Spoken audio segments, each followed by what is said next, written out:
2014, Renee Washington is at Lehigh University, coaching college soccer, working on a master's in educational leadership, and sitting with a decision she didn't really want to make. She was a 3-time All-American at LaSalle, a professional player, a Hall of Famer. But the NWSL had just wrapped up its first season. Professional women's soccer paid a couple $1,000s a year, not a salary, not benefits, not a life you could build on. So the question was never whether she was good enough to keep going. It was whether she could afford to. She stepped away, and in those 2 years, she found a distinction she still uses today. There was Renee, the soccer player, and there was Renee, the person. More than a decade later, that person is a broadcaster, a host, a speaker, a founder, and soon a published author.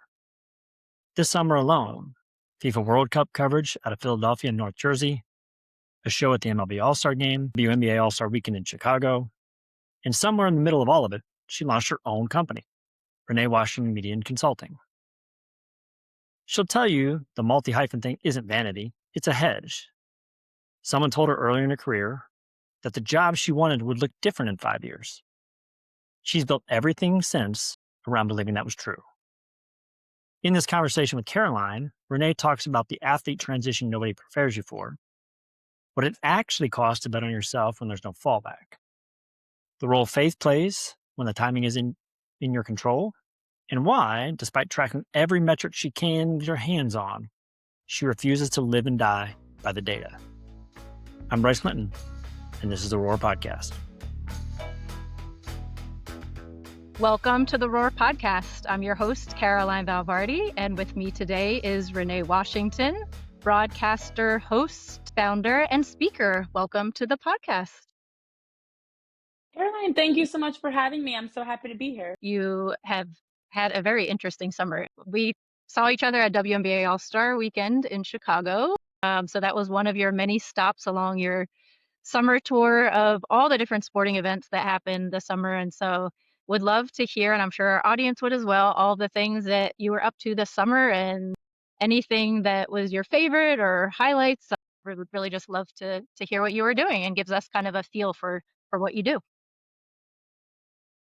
Yeah, so, oh my goodness, it's been a whirlwind of a summer. I mean, the sports calendar in general has been so kind to us to have so many great events and moments in our backyard. And I was fortunate, I was brought on by FIFA actually and hired to work with them starting at the end of 2025 in getting involved around hosting some of their content for FS1 and being on their shows and panels and interviews and game coverage. And so to be able to cover the World Cup in primarily Philly and North Jersey were my 2 hubs for host cities, was something like a dream. I mean, I'm a former soccer player myself. I was a 3-time All-American at LaSalle University, played professionally. I'm a Hall of Famer. And so to be involved in soccer in the biggest sporting event in the world on the grassroots level was so amazing. A highlight was definitely getting invited. They told me, pick a game you want to go to. And FIFA was like, whichever game you want to go to, we will give you tickets. And I was like, well, in Philly, it's definitely the round of 16 game. July 4th, fireworks, all the excitement around America 250. And I had a chance to watch France, Paraguay. Kylian Mbappe and France are one of my favorite teams and players to watch. And so it was amazing to be able to go to that, bring friends along. And it was like the overlap of my personal life, my professional life, being able to enjoy the World Cup. But then to have it overlap with MLB All-Star also in Philly, where I was able to host the show for HBCU Swingman Classic and go to the game and be on site for various events around MLB All-Star Week, like Ryan Howard's event, was so amazing. So it just led from one event to the next event to the next event, from FIFA to MLB All-Star to WNBA All-Star, where we met in Chicago. And being that it was also my first ever FIFA World Cup experience, first ever MLB All-Star experience, first ever WNBA experience, and it all happened back to back to back to back. It's been quite a summer for sure. So I've been fortunate that I've been on the grassroots level of being involved as a broadcaster, but also as a speaker, as a host. So emceeing, moderating panels, and so many different capacities. And I've just been enjoying every single moment of it, to be honest. Thank you for sharing. And I have Philly roots as well, so we only bring people on the show with Philly roots, but no, I'm just kidding. But we did see each other right after the LeBron news. in Chicago, so that was interesting timing. A lot has happened this summer, and I would love to transition into just kind of what your background and how you got to where you are today. And you've mentioned a couple things, and your background in soccer and playing in college and all these things. So I'd love to hear your journey and can dig in more to it. But I would love to also know, like, is this where you had seen yourself ending up, and you have, as you said, all these different capacities and titles, which I have to keep looking down and be like, host, broadcaster, founder, all these really cool things. So yeah, would love to hear you just kind of talk through kind of your career journey thus far and how you got to where you are today. It's a great question, Caroline, because my path is very unique. It's not linear whatsoever. There's been a lot of pivots and changes along the way. So at LaSalle, I actually studied public relations with a double minor in Spanish and psychology. And then I was fortunate that when I was done playing professionally, I was offered an opportunity to become a college soccer coach at Lehigh, get my master's in educational leadership, and start to prepare for life after soccer, life as a retired athlete. And it was during that time that I actively made the decision that I recognized, since I had had 7 to 8 internships in undergrad at LaSalle, that I started to learn a lot about who I am, what I was interested in, and what I wanted to do in a career. And so I made the career pivot and honestly the leap of faith to go from studying public relations, studying educational leadership, into be a sports broadcaster. I recognized there were components of it I loved: the storytelling, being involved in so many different events and coverage, but also being able to use sports as a platform, as a way to bring people into stories, experiences, insights that I feel like sports opened the door to. And so I love the connection piece. That's always been the root of everything for me, is creating, through sports as a platform, a space to provide a voice for the voiceless.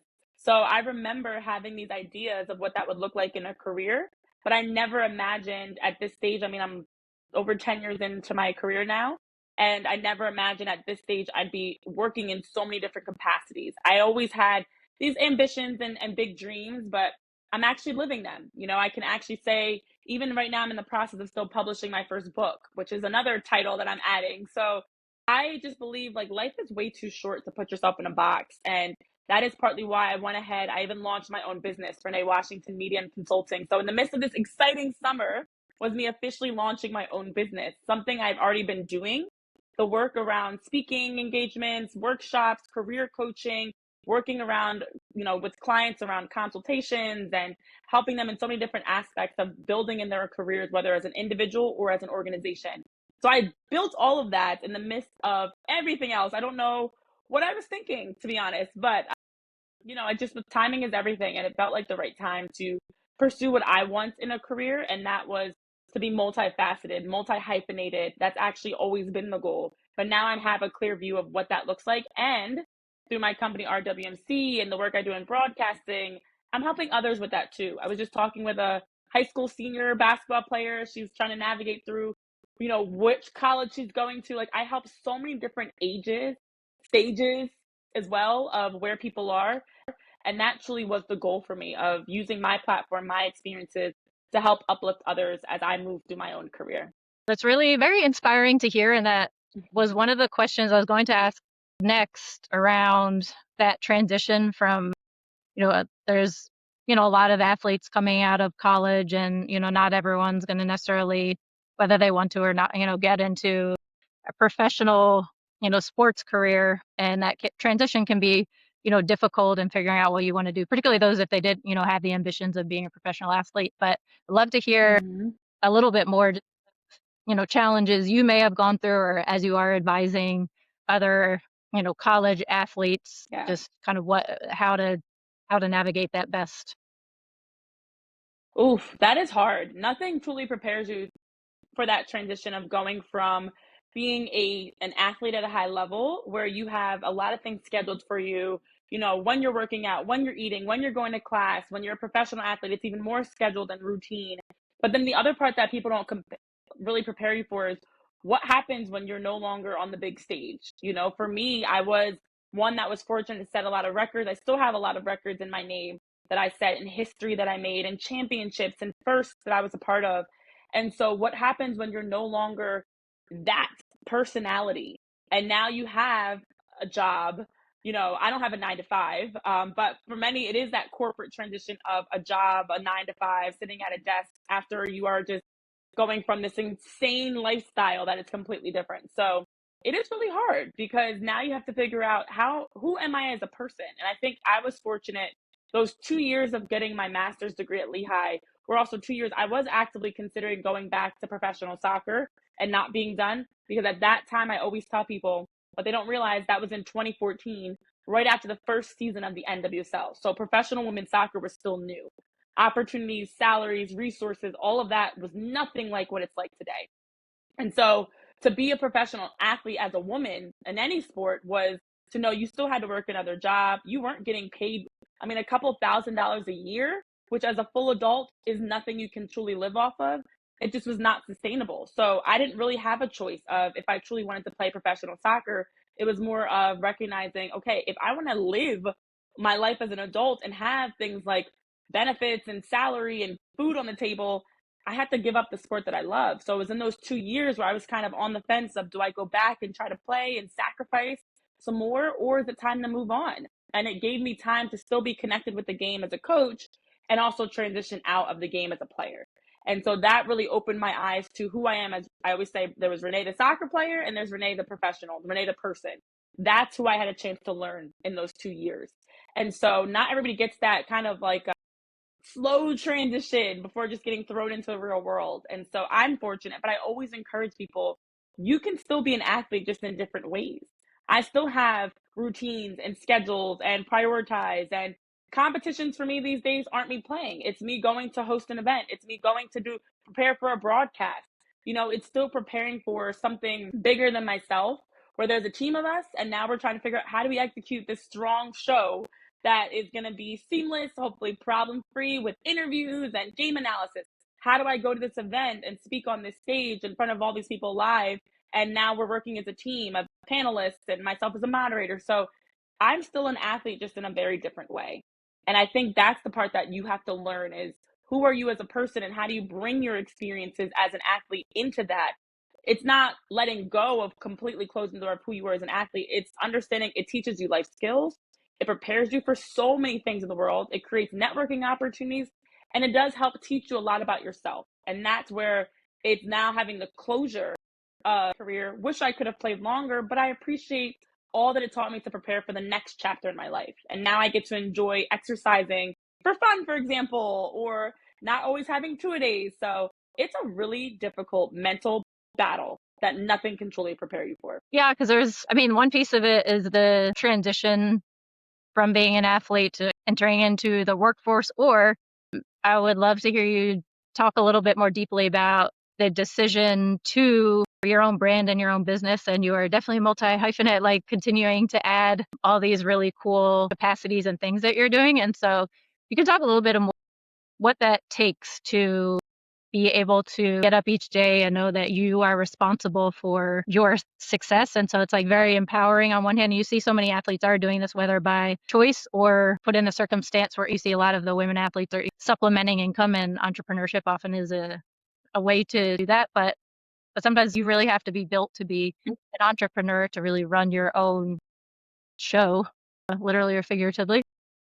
And so what are some of the attributes or you have needed to, because I'm sure there's days where you wake up, everything's on your shoulders, but also at the same time, again, empowering to own your own business and kind of control your destiny to an extent? It's a great question. It's not easy. I tell people it's not for everyone, to be honest. You have to have a different mindset and honestly be built differently to be a full-time entrepreneur. I've never been a full-time entrepreneur. So I was one that, even in the beginning of my career, I still always had a day job, so to speak. I still always had something else that was giving me salary, stability, income, benefits, things like that. That is now all on me. And as a single woman, it's not like I have a husband or a spouse that I'm married to that has, the fallback in that sense. It's truly on me, and it was terrifying. But also, I think for me, what I recognized is, what's the alternative? I've already been in pursuing creating my own lane. I already recognize there are aspects about my interest and what I want to build and what I want to create that did not exist in a job that I could find. Even in broadcasting, there's still more I'm doing in broadcasting that I'm just scratching the surface on. And I felt like as a full-time freelancer and broadcaster, as a full-time CEO and founder of my own company, it actually gives me the ability to create the career that I want, the life that I want. And so I tell people that I work with all the time that are entrepreneurs or building their own is there's different layers to it. You don't have to be full-time in this entrepreneurial space. Maybe you are part-time and part-time. Maybe, there's different percentages you can split it, but it also does fall on your shoulders so much. So understanding if I'm not working, how do I develop in my career a system that even when I'm not working, I'm still making money? Even when I'm taking days off, traveling, in the meeting, at the event, that the business is still functioning, that things are still moving on. So I do actually have a team, a tremendous team. There's about a dozen people on my team or so that are helping in so many different ways. And they're getting internship experience, portfolio experience. The business right now is not in a sustainable space, and we're working on it to get to the point of driving revenue and partnerships and sponsorships that I can actually pay. But right now I have a group of interns that help me, and they're all tremendous talents that are actively working to build their own portfolio and experiences. So for me, it's like, you're not going to get generic busy work. You're getting legitimate hands-on experience from the grassroots of how to build a company, how to work in marketing, how to work in sponsorships and partnerships or social media management. And that's been extremely helpful. And then also it's learning, what is my vision? What is the goal? What is, you roll things out in phases. I didn't build to even this point in my career overnight. It took phases of me slowly building from one step to the next. And that's actually why, for me, what I love is I get the chance to practice what I preach. I'm truly working with clients on building their business, launching the marketing strategy and email campaigns. How do you have more visibility on social media? And I'm literally doing the same things in my own career. So everything I speak on, from broadcasting to RWMC and everything in between, are literally things I have lived, experienced, overcome, challenges I face myself. And so I think it comes down to, in this current era that we're in, have more flexibility. Entrepreneurial paths are possible. Social media and different resources, ChatGPT, AI, data, all these different things I have access to all the time. So much insight onto what's working well and what's not working well in my company. That is something that we didn't really have before. So I think the evolution of technology and systems are allowing more people like myself to take that leap of faith. And I always encourage it. If you feel like you're being pulled to it, not for the weak, but it is very, very beneficial. Like, I don't have to depend on, especially in broadcasting, shows get canceled all the time, jobs get canceled all the time, people get laid off, and so many things are uncertain.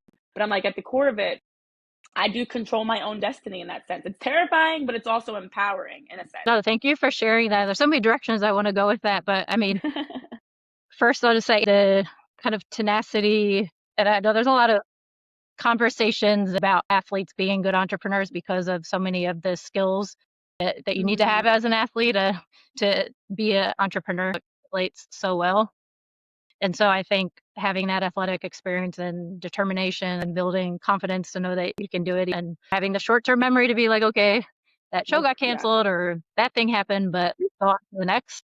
So that's one piece of it. And then I also want to get into the evolution as you're building on the content side and marketing, and even with broadcasting, just the evolution of AI and data and all that. But before we do that, something that we don't like to talk about much on podcasts or things like that, but I do think that there's also a piece of it which you talk about a little bit more publicly as a face piece of it. That's an interesting element of when you are on a road that can be uncertain, or you're doing it as an entrepreneur where you're leading your own business. I would love to hear you just talk a little bit about how faith or your purpose is at the foundation, and how that kind of influences how you think about what you do.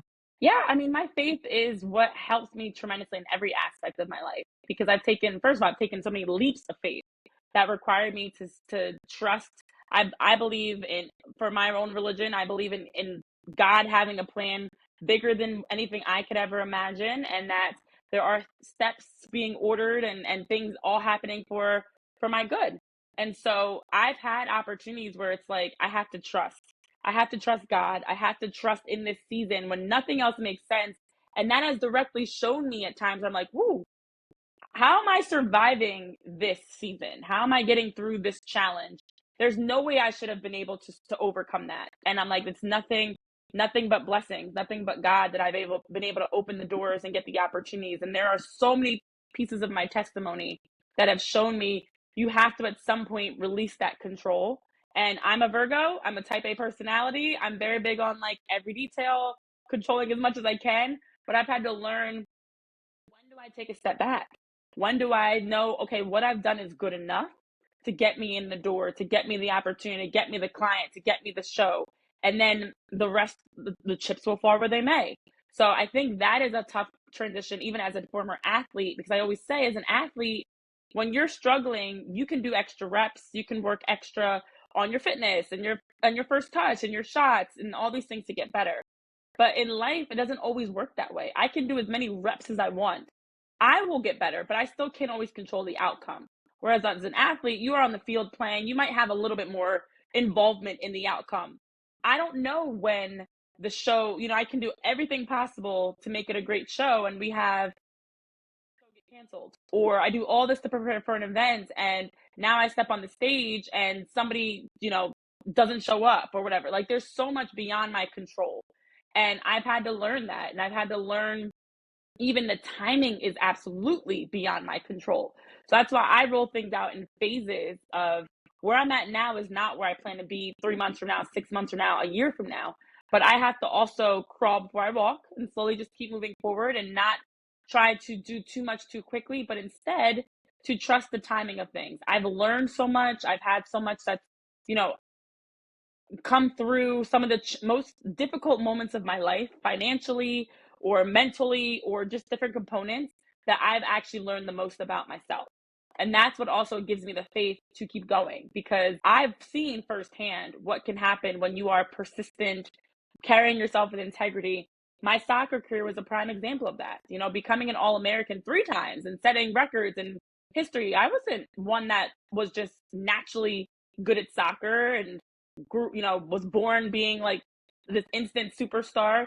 It took time. It took consistency. It took overcoming challenges. And so I always say that's actually what helps me so much in my career, knowing if I can have that same determination, that same mindset of understanding it's a marathon, not a sprint. It never gets easier. You get better. You get smarter. You get wiser. You get more prepared. Your faith deepens.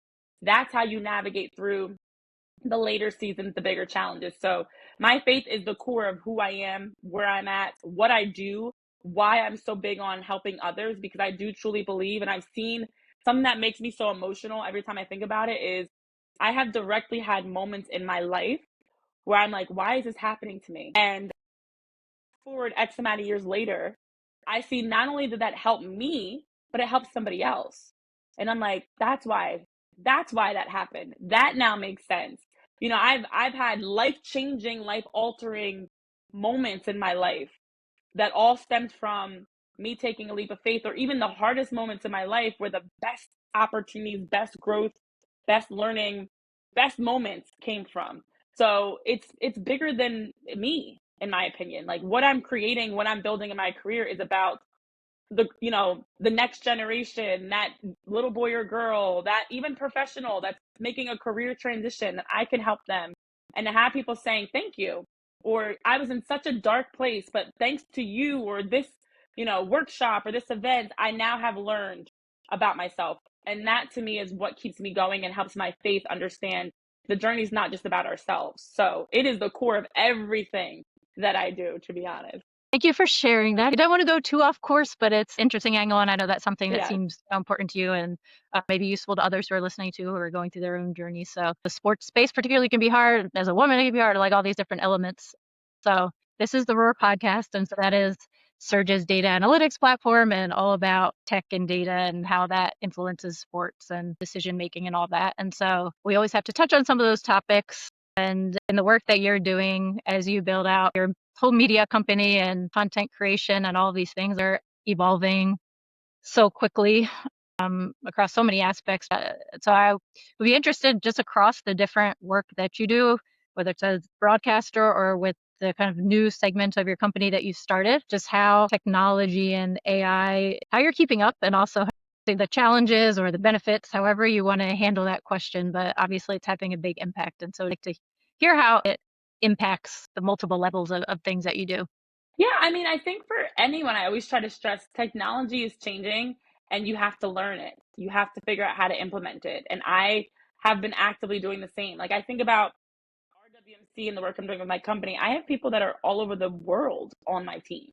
And so the ability for me to have a team of people that are not just domestic, but in other time zones, and now we can jump on a video chat on Google Meet and talk since it is all remote, that we can talk and have a conversation and go over tasks and go over projects together. That is technology. That is the ability that we can still see each other face to face without being even in the same country or let alone the same continent. So I think that aspect of the reach is great because I see that even on the broadcasting side with streaming rights and media rights and deals that, I'll be on a broadcast. I mean, I just did the Winter Olympics for curling, for example, and that's all across the world. So I have people reaching out to me saying, wow, it was so great to watch your curling broadcast at X, 2 in the morning in my country. What it was so great. Like that reach is something that's changed. The globalization of sports, the reach of technology that now you truly can have, whether it's on the speaking side, events. Even I just did a hybrid workshop where some of the attendees were not in person. They were all over the world and they're able to jump on the computer. And now I can have the same workshop that's for those in person or also for those virtual. So it's definitely the audience reach. But then even the way you can simplify things. Like I would not be able to do half the things and half the titles if it weren't for technology. I just couldn't. I have everything from on the social media side. I use platforms that allow me to schedule out content so I can build out a content calendar versus trying to in real time post and engage and follow and things. So now when I do want to take that day off, I still have content going out on my social media. That's technology. I still have the ability through ChatGPT and similar functions to help take any notes or game prep or whatever it may be and say, hey, here's everything I'm seeing. Can you organize this in bullet points for me and add headers and structure it so I can easily follow it?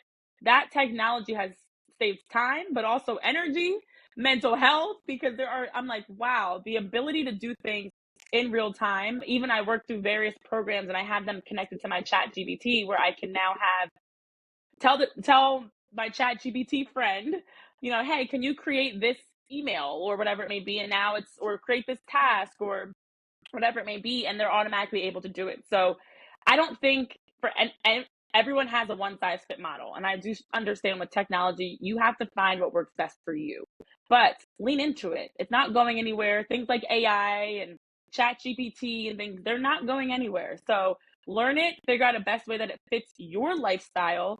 And for me, it is actively helping me be multifaceted and be multi-hyphenated of even brainstorming ideas. The amount of times I have brainstorming sessions with my good friend, my chat GPT friend, is insane. So it just allows you to simplify some areas of your life, especially when you're building so many things in your personal career and personal life. So our Roar platform partnered with Gensler, one of the architect firms, around the World Cup and did a social listening project where essentially they're scanning across social media, across different platforms and hearing what people who are attending the matches were saying about their experience with the stadium or arena. And it's been super fascinating having the ability to not only pull in through all the social listening, all of those insights on what people are saying globally about the stadium that they were at, but then also, then being able to use those insights to, which, there's been some level of this for a long time. Social media listening is nothing new, but just how deep it can go now is super fascinating. And just seeing the way that all these different groups, because we continue to try to implement it in other ways too, beyond just that one project in the World Cup, and informing the decision making around, particularly what we do around CERD with the sports entertainment districts, but with the stadiums and arenas. So hearing what people are really saying. So it's really interesting on that level too, with like the social media listening. And then also was just going to ask if anything has evolved in how you do your KPI tracking. Because now it's interesting with all the different social media tools, and I mean, across all the digital marketing tools have the built-in AI now that for me, because I on the comms and marketing side, so a lot of that stuff, I'm like, oh, this is very nice. Like I can go into Canva and just be like, can you remove that element from this graphic? And so, yeah, I would love to hear if there's any specific applications, whether from KPI side or otherwise, because I know on our side is really understanding like audience, and that seems to be one area where AI can really have an interesting and powerful influence. Yeah, I think that's the beauty is we can get real time feedback of what's working well, what people like, what's, in terms of even understanding. I know like we see it all the time on broadcasting, but I get that information too is like peak time of what time are people tuning in, who was tuning in at what time more than others, the demographics of ages and where they're tuning in from. Like I get those same insights, whether it's with my company or on the broadcasting side, that I have direct correlation of knowledge of who's watching where. And that's even something you did not have before. And I know even on the something else I wanted to add to that people don't realize is as a broadcaster, for example, we have perspective insights into so much more. If I'm doing a game, for example, of different camera angles, different stats in real time, different updates in real time. So I can be able to easily add that into the broadcast, that we have a team of data collectors that are actually pulling all these numbers and stats. And I know if you ever watch a game, you're like, how did they know that? There's a team that does that. Like that is even little things like I know the World Cup rolled out trackers. You want to talk about tracking information. This is not as much performance, but is more on measurable data of who's touching the ball how many times. So you can actually, in the soccer balls now, they have trackers that allow them to know, okay, Messi touched the ball X amount of times on these parts of the field versus somebody else. Like those types of pieces of information to add more context. And sometimes it might be a little bit too much data, to be honest, but I think the most important thing for me is the performance tracking. KPI allows you to know what's working, what's not working, what can we try different, how do people perceive this. For social media, you have so much more insight on your target demographics, who you're reaching, which types of posts are resonating with them, and which types of time of day resonates with people. So I see that all the time of getting updates from my website to my social media to just everything, honestly, of giving me direct insight and perspective of to how can I better reach people and maybe what can I do more of to reach them positively. And I imagine, I mean, that's for your own business. And then as you're working with Mm-hmm. clients too, I'm sure, yeah, learning from your own business and then being able to apply all that. But I'm sure you have an amazing amount of data. So with all this data that you're able to collect, and it seems like you do get deep in the weeds, I can tell your enthusiasm for like tracking all that stuff. From what you've been seeing in data that you've collected from broadcasting or target audiences or markets, are there opportunities that you see, or what do you see ahead as opportunities for your own business or the next hyphen, or just more broadly speaking, whether it's a certain target market or just any particular insights or things that you've been excited about as you've looking at across AP for what Yeah. you're doing? Yeah, absolutely. I mean, I think it's great because I get updates all the time of like someone's on your website or someone just clicked this article or these comments or whatever. Like you get that in real time now. I can go pull an actual report if I wanted to of certain time frames and windows and look at that. But I think one of the things that actually, because I'm, believe it or not, it's misleading. I like the data, but I also don't live and die by the data. I think there's some places and some companies and definitely brands and things that are so hyper fixated on impressions and clicks and things. And I understand that because it's very measurable. But for me, it's also, are we reaching people? And then are we reaching diverse people? I don't want just people in New Jersey. I want people that are all over the map. I want different ages. I want different backgrounds. So one of the things I love about what I can track is, yes, to know that we have a person that is across the globe that saw value and bought one of my ebooks or signed up for a class or is watching me on the broadcast, something that lets me know the power of my impact, the power of my reach. And that is what keeps me going because I know I will get every once in a while a social media message or a person that follows and say, hey, I read this article or I saw this show you did or whatever it may be. And that's great too. That's a different type of feedback.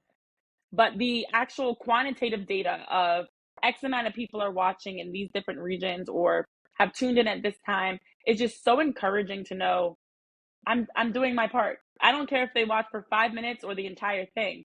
If somebody's tuned into a game, if somebody's, clicking on a link and reading something, that is a start. And so I think that's actually what I enjoy most about it is to know someone sees value in my broadcast, my show, my business, whatever it may be, that they took time to click, they took time to look, they took time. I mean, I even get the Google search. Now those, if you want to talk about a rabbit hole, insane. Google search updates of like, what are people searching that led them to your website? What terms came up? So I'm like, wow, why are so many people searching for Renee Washington, soccer or whatever it may be? Like, just random things that I even get insight on, like how people are even stumbling onto my work or intentionally finding it. And I think that is cool, but also insane at the same time, that I can truly see, okay, this is what people are searching for right now. But now I can cater messaging and resources to really fit that, that push of, like, there's a massive, influx of numbers or anything like that. So I think it's just the reach is actually the biggest thing for me, because that's the goal, whether it's one person or 1,000 or 10,000, it's to reach someone positively. It's a Yeah. wild world, and it's like also figuring out which is it, because the rabbit hole of endless amounts of data, but it's like, how do you make it digestible too in a way that helps you with your decision making and expanding your business or improving your business, all that kind of stuff. So you've given so many interesting and useful insights, and congratulations on all of the incredible stuff that you're doing. And I'll be interested to see what hyphen you add next. Before we go, I wanted to ask you, as you reflect, you give a lot of great advice and are advising a lot of people and younger people. But can you share what's some of the best advice that someone has given you on your journey, if there's anything that comes to mind? Yeah. Well, thank you for the kind words, first of all. But something that I see now, there's a lot. Oh my goodness. I've been so fortunate to have incredible people that have poured into me and made it possible for me to even have the confidence, the courage to pursue creating so many different things. But I think one of the many is, somebody mentioned to me, the job you want to have will look different 5 years from now. And I remember at the time not really recognizing that, because I was just a young perspective. But then I saw things like TikTok being introduced and YouTube shorts. And I mean, honestly, YouTube was not even that big when I was in college. Like, I'm like, I wish we used YouTube and had more videos of me, like highlight videos and stuff the way that athletes have these days. Did not exist. Content creation and influencers did not exist. And if you go 5 years before that, it's a lot more changes too. And that's just the start of it. Things like the change of newspapers, radio, written pieces in general, of articles, like, so much has changed on the broadcasting side. And that's before you even get into the technology around ChatGPT and AI and what it's created. So that's something that I've learned. And I think that's also partly why I enjoy being multi-hyphenated, because in my opinion, it keeps me versatile enough that I can continue to change with the times instead of being locked into just one thing. Like, I think about, for example, there are a number of people I know that kind of got phased out because they were just a writer or just an anchor. And then now we're seeing a change in the industry, and it's like, well, where do I fit in? Having the ability to do multiple things, wear many hats, not only does it help to be versatile, to evolve with the times, but also it's helped open doors for me. Some of my clients that I work with, like, I have one client in particular, it's a professional soccer club I work with. I do their articles and I help with their PR. So I'm doing their journalism and their PR all in the same, clients that I'm working with, all in the same partnership. So versatility is not just about ensuring you have a seat at the table and options, but it also opens doors for your own career path, because I can come in and I can record content. I can do social media edits. I can write. I can host. Like, I can do so many things. And even this World Cup this past summer, I was doing a lot of that. I was getting brand partnerships and opportunities where it was like, hey, we want you to go on site, host this event. And also, I want you to do 2 behind the scenes reels as a deliverable.